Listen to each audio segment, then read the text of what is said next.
चलिए देखिए, एक बार दोबारा देख लेते हैं यहाँ पर। सबसे पहले हम बात करते हैं नॉन यूनिफॉर्म मोशन की। नॉन यूनिफॉर्म मोशन क्या होता है? नॉन यूनिफॉर्म मोशन एक ऐसा मोशन होता है जिसके अंदर बॉडी की जो स्पीड है वो लगातार क्या होती रहती है? चेंज होती रहती है। उसको हम नॉन यूनिफॉर्म मोशन बोलते हैं। और हम ये डिफाइन करते हैं कि कोई भी बॉडी नॉन यूनिफॉर्म मोशन कब कर रही होगी? जब वो अनइक्वल डिस्टेंस कवर कर रही होगी इक्वल इंटरवल ऑफ टाइम। तो that motion is called non uniform motion. जैसे आप सपोज करो कि एक बॉडी ए से बी की तरफ जा रही है, तो उसने पहले ए से सी तक 2 मीटर कवर करा 2 सेकंड में। फिर उसने सी से डी तक 2 सेकंड में 1 मीटर कवर करा। फिर डी से ई तक 2 सेकंड में 3 मीटर कवर करा। फिर ई से बी तक 2 सेकंड में 4 मीटर कवर करा। हर बार वो 2 सेकंड ही ले रही है, ठीक है। लेकिन लेकिन डिस्टेंस उसका आप देखिए ये चेंज हो जाता रहा है। कभी 2 मीटर, कभी 1 मीटर, कभी 3 मीटर, कभी 4 मीटर। जिसकी वजह से आप देखिए हर बार जो स्पीड आएगी वो अलग अलग आएगी, ठीक है। इसलिए हम बोलते हैं कि ये नॉन यूनिफॉर्म मोशन का रिप्रेजेंटेशन होगा। और ये कर्व क्यों आया बेटा? अभी आपको सिंपल याद रखना पड़ेगा 9th क्लास में, क्योंकि अभी आप ज्यादा समझ नहीं पाएंगे कि कर्व क्यों आ रहा है। बट जैसे ही आप 11th क्लास में आएंगे तो आपको समझा दिया जाएगा कि ये कर्व क्यों आया है, ठीक है। अभी आपको एज इट इज याद रखना पड़ेगा इसको, ठीक है बच्चे? क्लियर हो गया सबको इतनी बात? यस बेटा, एनी डाउट्स?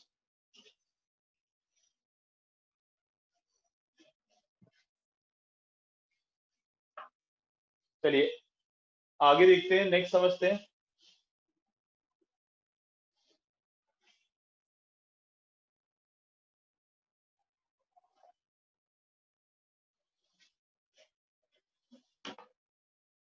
नेक्स्ट हम समझते हैं व्हाट इज एक्सेलरेशन। एक्सेलरेशन क्या होता है, ठीक है। देखिए, acceleration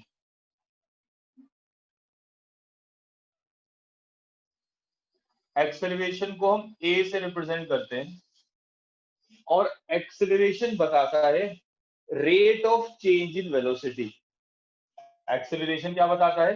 rate of change in velocity, इसको एक्सेलरेशन कहा जाता है। अब सर इसका क्या मतलब है? इसका मतलब देखो बेटा ये है, rate of change in velocity. जब भी वर्ड रेट आता है याद रखेगा, रेट का मतलब होता है डिवाइड बाय टाइम, ठीक है। और किसका रेट बता रहा है? चेंज इन वेलोसिटी का। दैट मीन्स कितना वेलोसिटी में चेंज आया, कितना वेलोसिटी में चेंज आया डिवाइड बाय कितने टाइम में आया। इस क्वांटिटी को हम क्या बोलते हैं? एक्सेलरेशन, ठीक है। रेट का मतलब हमेशा क्या होता है? डिवाइड बाय टाइम, हमेशा। और ऊपर आएगा चेंज इन वेलोसिटी। अब चेंज इन वेलोसिटी कैसे निकालते हैं? चेंज इन वेलोसिटी निकालने के लिए हम v फाइनल वेलोसिटी में से इनिशियल वेलोसिटी को सब्ट्रैक्ट कर देते हैं डिवाइडेड बाय टाइम t, ठीक है। अब फाइनल वेलोसिटी क्या होती है? फाइनल वेलोसिटी को हम रिप्रेजेंट करते हैं v से। तो a equals to v minus u upon t। तो ये हमारे पास फॉर्मूला आ गया किसका? एक्सेलरेशन का। That is v minus u upon t, where v is final velocity, u is initial velocity and t is time, ठीक है। कोई डाउट बच्चे? मैसेज करके पूछ लीजिए किसी को डाउट है तो।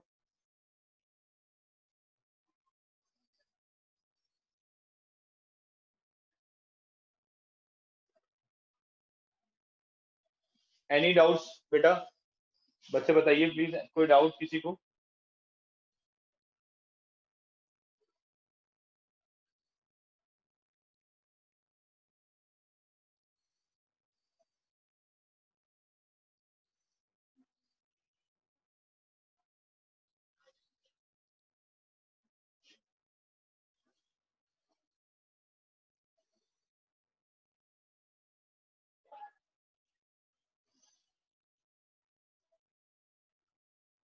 कुछ डाउट्स आ रहे हैं?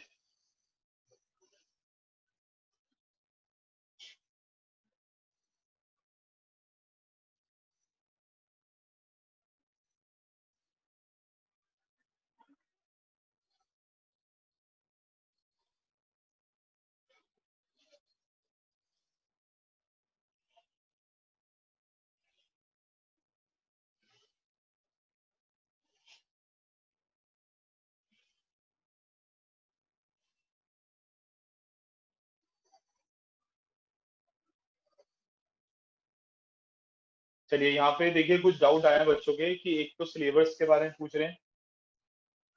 सिलेबस का मैं आपको कुछ दिनों में बता दूंगा, एक दो दिन में।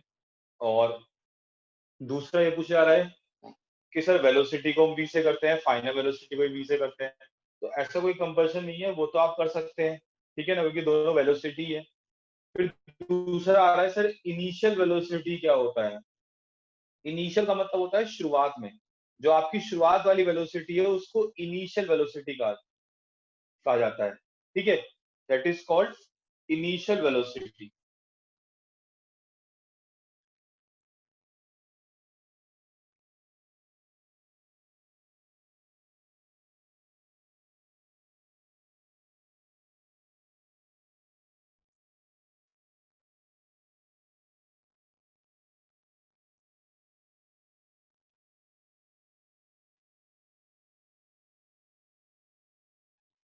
चलिए बेटा,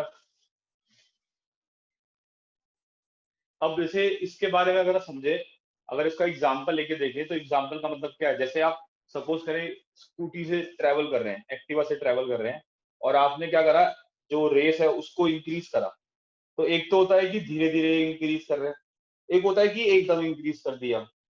तो वो जो एकदम इंक्रीज कर दिया उसका एक्सेलरेशन ज्यादा है, और एक ने धीरे धीरे इंक्रीज करा, धीरे धीरे रेस बढ़ाई, दैट मीन उसका एक्सेलरेशन क्या है, कम है।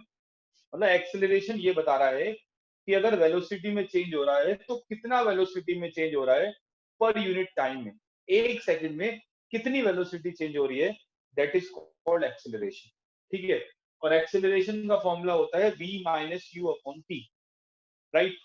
अब v और u क्या है, वेलोसिटी, तो यहाँ आएगा मीटर पर सेकंड, और यहाँ डिवाइड में क्या आएगा, सेकंड।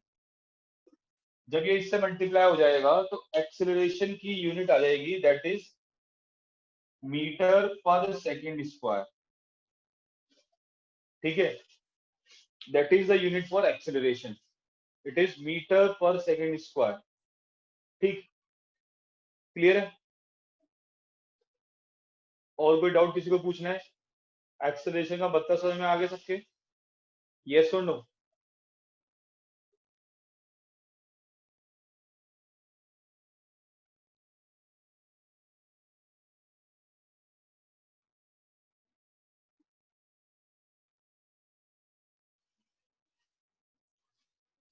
अब आगे बढ़ते हैं नेक्स्ट। ये जो एक्सेलरेशन है, it is also a vector quantity. ये भी कौन सी क्वांटिटी है, ये भी वेक्टर क्वांटिटी है, ठीक है। Acceleration is also a vector quantity, याद रखेंगे इस बात को। नेक्स्ट, एक्सेलरेशन जीरो हो सकता है, एक्सेलरेशन कैन बी जीरो। अब आप ये देखो कि अगर एक्सेलरेशन जीरो हो जाएगा तो क्या होगा। अगर ए जीरो हो जाएगा तो v minus u upon t, ये जीरो हो जाएगा, ठीक है। इसको क्रॉस मल्टीप्लाई कर दिया, that means v minus u क्या हो जाएगा, zero. That means v equals to क्या आ गया, u आ गया। मतलब फाइनल वेलोसिटी इनिशियल वेलोसिटी के बराबर आ गई, इक्वल आ गई। तो इसको बोलते हैं हम uniform motion, it is called uniform motion. Uniform motion के अंदर क्या होता है, जो वेलोसिटी होती है वो हर जगह क्या रहती है, कांस्टेंट रहती है, बराबर रहती है। That is called uniform motion, ठीक है। समझ में आ गई सबको बात, यूनिफॉर्म मोशन क्या होता है। यूनिफॉर्म मोशन के अंदर एक्सेलरेशन जीरो क्यों होता है।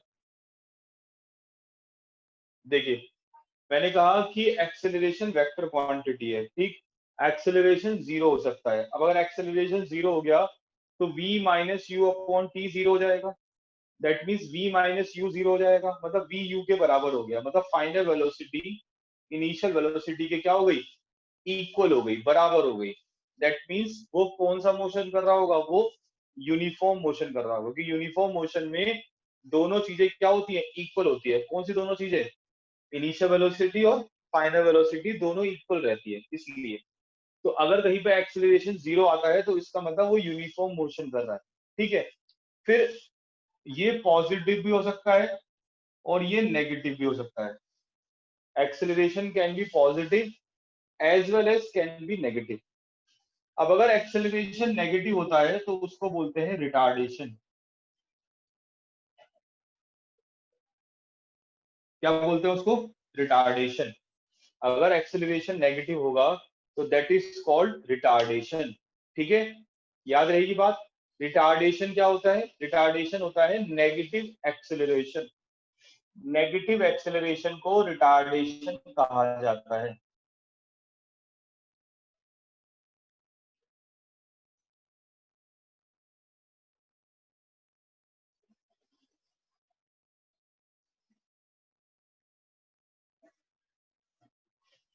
Negative acceleration is called retardation. इसलिए हम यहाँ पर ये लिखते हैं कि अगर एक्सेलरेशन नेगेटिव है तो वो रिटार्डेशन कहा जाएगा। इसकी यूनिट भी क्या होती है, इसकी यूनिट भी मीटर पर सेकंड स्क्वायर होती है। किसकी, रिटार्डेशन की यूनिट भी क्या होती है, मीटर पर सेकंड स्क्वायर होती है।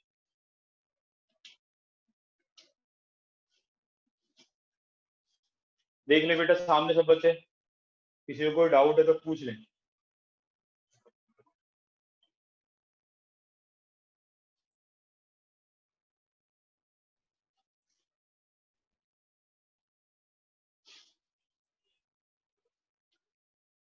एनी डाउट बच्चों,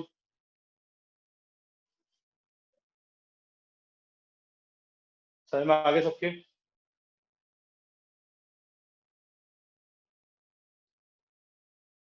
पॉजिटिव को एक्सेलरेशन ही कहते हैं बेटा, लेकिन अगर नेगेटिव एक्सेलरेशन होगा तो उसको रिटार्डेशन कहा जाता है। इसलिए चलिए बेटा आज इतनी क्लास करेंगे, बाकी फिर आपको नेक्स्ट क्लास में पढ़ा देंगे। Thank you.